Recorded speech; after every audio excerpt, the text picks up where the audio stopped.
우리 마음이 성령님께 인도받을 수 있도록 준비가 돼야 되는데 이게 세 단계로 이루어집니다. 성령님께서는 우리 영을 통해서 하나님께서 우리에게 정말 필요한 것들을 공급해 주시기를 원하세요. 근데 공급하는 양은 내가 영적으로 어느 정도 성적했느냐에 따라서 그 양이 결정되는 거예요. 모든 사람에게 주실 수 있는 양은 무한한 하나님의 은혜와 공급이 있는데 내가 정보를 공급받는 있는 맥시멈 한계는 나의 성장 정도에 따라 달려있다. 근데 그 맥시멈은 늘 주신다라는 게 성령님이 공급하시는 거예요. 두 번째, 내 영과 마음이 서로 협력한다. 내 영으로부터 들어온 정보가 내 마음으로 흘러나가서 내가 인지하게 되는 거예요. 내 영으로부터 흘러나온 그 공급받은 정보가 내 마음을 통해서 나와야 되는데 저번에 그 은혜를 받는 밸브를 얘기했었죠. 하나님께서 놀라운 은혜를 우리에게 주셨는데 그 은혜를 받으려면 밸브가 열려야 된다고 그랬죠. 그 밸브가 뭐라고 했죠? 하나님 아는 지식의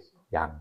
재정에 대해서, 관계에 대해서, 건강 등등에 대해서 내가 하나님을 아는 지식이 얼마만큼 많이 있느냐. 똑같은 얘기인데 무슨 얘기냐면 내 마음이 하나님의 말씀하신 대로 얼마만큼 생각이 교정되어 있느냐. 그게 밸브가 열린 정도고 내가 영과 협력하는 정도예요. 내가 내 마음이 사고방식이 말씀이 말하는 대로 전혀 부합되지 않고 있다. 그러면 내 영과 마음이 이렇게 돼 있는 거예요. 내 영으로부터 나온 정보가 내 마음으로 전달되지를 못하는 거예요. 꽉 막혀 있는 거예요. 그러면 하나도 내 마음이 깨달아 알지를 못하는 거예요. 내가 내 마음이 깨달아지고 내가 그를 믿음으로 받아들이게 되면 나머지는 성령님께서 일하시는 거예요.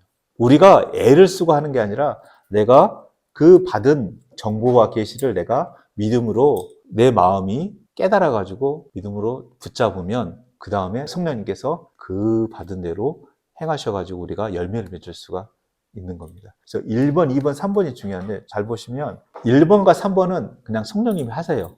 성장은 내가 해야 되겠지만 그냥 공급해 주세요. 3번도 그냥 행하세요.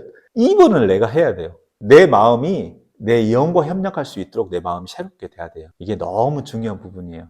늘 마음을 새롭게 함으로 변화를 받아야 되는 이유가 여기 있는 거예요. 이게 돼야지 성령 인도가 되는 거예요. 내가 뭐 불이 번쩍번쩍해서 뭔가를 보거나 환상을 보거나 그렇게 되는 게 아니라 내 마음이 말씀이 말한 대로 교정되어 있어야 돼요. 영혼 몸에 있는데 영의 계시가 이렇게 왔는데 영의 계시가 온 게 혼으로 넘어가야 되는데 이게 협력이 돼야 돼요. 그래 전달이 되는 거예요. 요이 내 뜻이 안 맞아.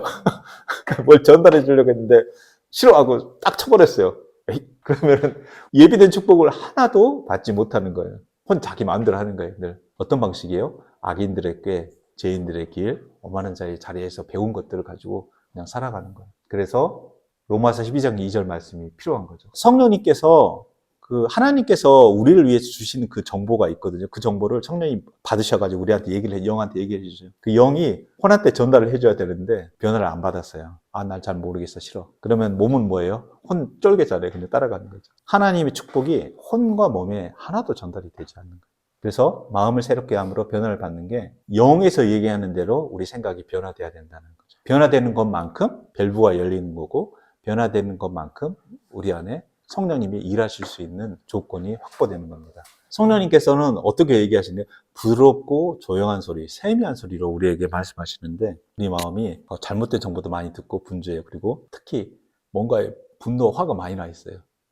그러면 이 음성을 들을 수가 없어요. 우리가 잠잠하고 평강 가운데 있을 때 이 음성을 우리가 들어서 분별할 수가 있어요. 그리고 하나님이 어떤 분이신지 그리고 내가 그분에게 무엇인지에 대해서 새로운 피조물에 대한 계시가 정확하게 있으면 그 세미한 음성이 하나님의 음성인지 우리가 분별해낼 수가 있어요. 나중에도 이제 종종 말씀드리겠지만 우리가 누군가를 미워하고 어떤 사람들에게 분노하고 있으면 성령님들 받기가 매우 어렵습니다. 그래서 늘 그 말씀 보면 그 믿음에 관련된 얘기를 하고 있다가 끝에 뭐라고 하냐면 누군가가 잘못된 사람이 있으면 그날 속히 용서하라고 얘기하죠. 그게 그 사람을 위해서 하는 게 아니라 우리를 위해서 예수님께서 말씀하시는 거죠. 그리고 성령님을 음성을 잘 듣는 마음이 있다고 했는데 평온하고 근신하는 마음이라고 했는데 그 평강이라는 거는 그 바로 형통함 가운데 사는 그 삶의 상태를 얘기하는 거예요. 그 상태에 있는 마음이라고 했는데, 그러면 우리가 어떻게 그 마음이 될 수 있느냐라고 했을 때 이 부분이 이제 훈련이 필요한 거예요. 말씀도 주시고 성령님도 일하시는데 너희가 해야 되는 부분이 있다라고 얘기를 해주시죠. 그게 뭐냐면 첫 번째는 하나님의 말씀에 마음을 두기로 결단해야 돼요. 내 인생의 성공이 하나님의 말씀에 달려있다. 내 중요한 일의 성패가